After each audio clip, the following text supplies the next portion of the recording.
इस वीडियो में मैं आपसे बात करूंगा एनएचएम विभाग द्वारा अभी अभी सीएचओ एग्ज़ाम में जो एब्सेंट कैंडिडेट रहे हैं उनकी लिस्ट जारी हो चुकी है।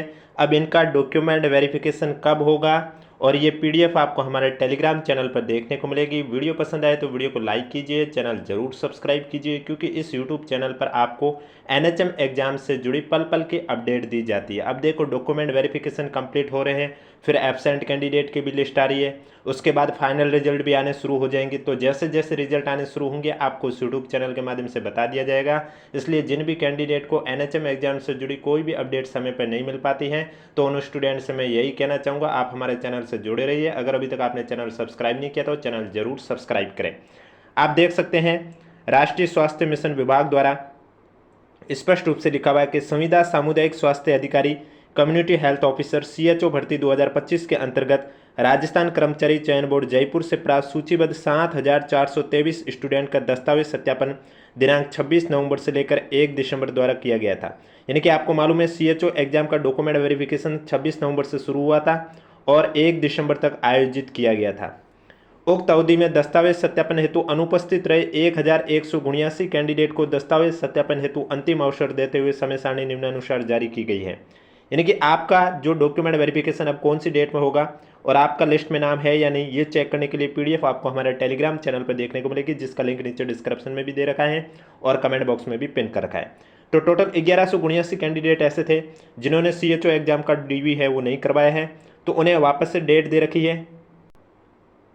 वो डेट मैं आपको पहले भी बता चुका था, 4 दिसंबर की। यानी कि इन सभी कैंडिडेट को 4 दिसंबर को कहाँ पर आना है डॉक्यूमेंट वेरिफिकेशन के लिए, तो आप देख सकते हैं यहाँ पर स्पष्ट रूप से लिखा हुआ है कि उक्त सभी स्टूडेंट अपने नाम के सम्मुख अंकित नियत तिथि और समय पर राज्य स्वास्थ्य परिवार कल्याण संस्थान सीफू झालाना, संस्थानिक क्षेत्र झालाना डूंगरी जयपुर पिन इतने में संलग्न सूची के अनुसार अपने समस्त मूल दस्तावेजों की सौ हस्ताक्षरित छाया प्रति, आवेदन पत्र, स्क्रूटिनी फॉर्म की प्रति के साथ दस्तावेज सत्यापन हेतु उपस्थित होना सुनिश्चित करें। अनुपस्थित स्टूडेंट को दस्तावेज सत्यापन हेतु इसके अतिरिक्त कोई अवसर देने होगा। यानी कि जो भी कैंडिडेट 26 नवंबर से लेकर 1 दिसंबर तक की डीवी में उपस्थित नहीं था उनकी लिस्ट जारी हो चुकी है। इन्हें अब बुलाया गया है 4 दिसंबर को सीफू जालाना संस्थानिक क्षेत्र में। अब आपको सभी ओरिजिनल डॉक्यूमेंट भी लेके जाने हैं और डॉक्यूमेंट फोटो कॉपी सेट भी लेके जाना है। फोटो कॉपी सेट पर आपके अपने सिग्नेचर होने चाहिए। इसके अलावा आपको सीएचओ एग्जाम का एप्लीकेशन फॉर्म भी लेके जाना है और स्क्रूटिनी फॉर्म की प्रिंट भी लेके जाना है। स्क्रूटिनी फॉर्म जो आपने एसएसओ आईडी के माध्यम से भरा है। बाकी आपके दस्तावेजों की जो चेकलिस्ट कौन सी होनी चाहिए वो भी मैं आपको बताऊंगा, लेकिन उससे पहले एक बार वीडियो को लाइक नहीं किया तो वीडियो को लाइक कर लीजिए, चैनल भी जरूर सब्सक्राइब कर लीजिए। सीएचओ वालों के लिए ये चेकलिस्ट है जो कि आपने देखा होगा जब 23 नवंबर को आपका डॉक्यूमेंट वेरिफिकेशन का शेड्यूल जारी हुआ था, तो उसमें लास्ट में ये चेकलिस्ट दे रखी थी, जिसमें सबसे पहले दे रखा है मैट्रिक, हाई स्कूल, सेकेंडरी। यानी कि आपको 10th क्लास की अंक तालिका दिखानी होगी। इसके बाद आपको उसके नीचे जो रखना है वो higher secondary, senior secondary, inter, यानी कि आपको 12th क्लास की अंक तालिका उसके नीचे रखनी होगी।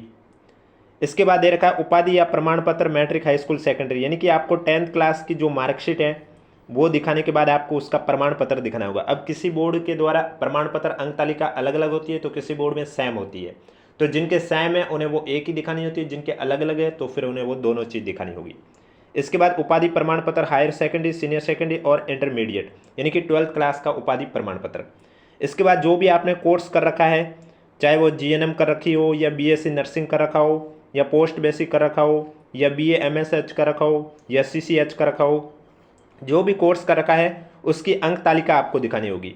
अगर आपके कोर्स में 6 सेमेस्टर थे या 8 सेमेस्टर थे तो आपको सभी सेमेस्टर की क्रम वाइज अंक तालिका दिखानी होगी। ऐसा बिल्कुल नहीं है कि आप फर्स्ट ईयर या फाइनल सेमेस्टर की दिखा रहे हो, बीच की नहीं दिखा रहे हो, नहीं, आपको सभी सेमेस्टर की दिखानी होगी, वो भी क्रम से। इसके बाद आपको आरएनसी का सर्टिफिकेट दिखाना होगा, राजस्थान नर्सिंग काउंसिल का, Rajasthan board of Indian medicine के द्वारा जारी वैध रजिस्ट्रेशन प्रमाण पत्र आरएनसी का प्रमाण पत्र आपको दिखाना होगा। इसके बाद ब्रिज कोर्स प्रमाण पत्र या उसकी अंक तालिका या प्रिंसिपल द्वारा जारी प्रमाण पत्र जो भी है वो आपको दिखाना होगा। इसके बाद जो भी आपने कोर्स कर रखा है उसका डिग्री या डिप्लोमा, अगर उसमें आपने डिग्री की है तो डिग्री दिखानी होगी, डिप्लोमा कर रखा है तो डिप्लोमा आपको दिखाना होगा। इसके बाद आपको जाति प्रमाण पत्र दिखाना होगा। अब अगर आप SC ST कैटेगरी के हो तब तो आपको जाति प्रमाण पत्र जीवन पर्यंत वैलिड रहता है, एक बार बना हुआ वो। लेकिन अगर आप OBC, EWS, MBC कैटेगरी के हो तो आपका जाति प्रमाण पत्र अगर 1 साल से ज़्यादा पुराना हो गया तो आपको नया बनाना होगा। और अगर आपका 1 साल से ज़्यादा पुराना है और आप नया नहीं बनाना चाहते तो आप शपथ पत्र के माध्यम से भी काम चलवा सकते हैं, और वो भी मैक्सिमम 3 साल तक। अगर 3 साल से भी ज़्यादा पुराना तो आपको नया बनाना होगा। इसके बाद जाति शपथ पत्र आप देख सकते हैं, यानी कि जिनका 1 साल से ज़्यादा पुराना हो गया वो जाति शपथ पत्र दिखाएंगे।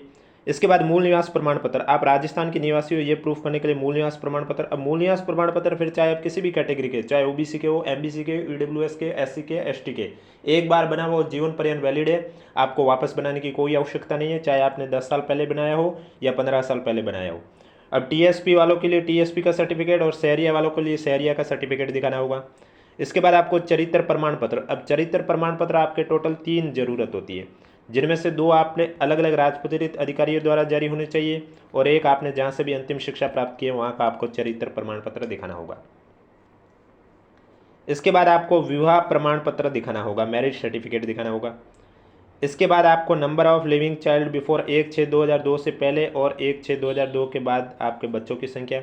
अब चाइल्ड डिक्लेरेशन वाला, चाहे आप मैरिड हो अनमैरिड हो, दोनों स्टूडेंट को दिखाना होता है। इसके बाद आपने फॉर्म जिस भी कोटे से भरा हो, चाहे वो तलाक डिग्री से भरा हो, स्पोर्ट्स पर्सन से भरा हो, पीएच कैंडिडेट से भरा हो, एक्स सर्विसमैन से भरा हो, जिस भी कोटे से भरा हो उस कोटे का बेनिफिट तभी मिलेगा जब उसका आप सर्टिफिकेट दिखाओगे। इसके बाद आपको अटेस्टेशन फॉर्म दिखाना होगा, जो कि लास्ट में फिर पुलिस डिपार्टमेंट द्वारा वेरिफिकेशन किया जाता है, वो अटेस्टेशन फॉर्म से ही किया जाता है। उसके बाद आपको हस्तलिपि नमूना दिखाना होगा, जो कि आपको मालूम है हिंदी इंग्लिश में लिखा होता है, नीचे जगह छोड़ी होती है, हिंदी में हिंदी लिखना होता है, इंग्लिश में जो दे रखा वो लिखनी होती है डिटेल, और सिग्नेचर आपको अपने करने होते हैं।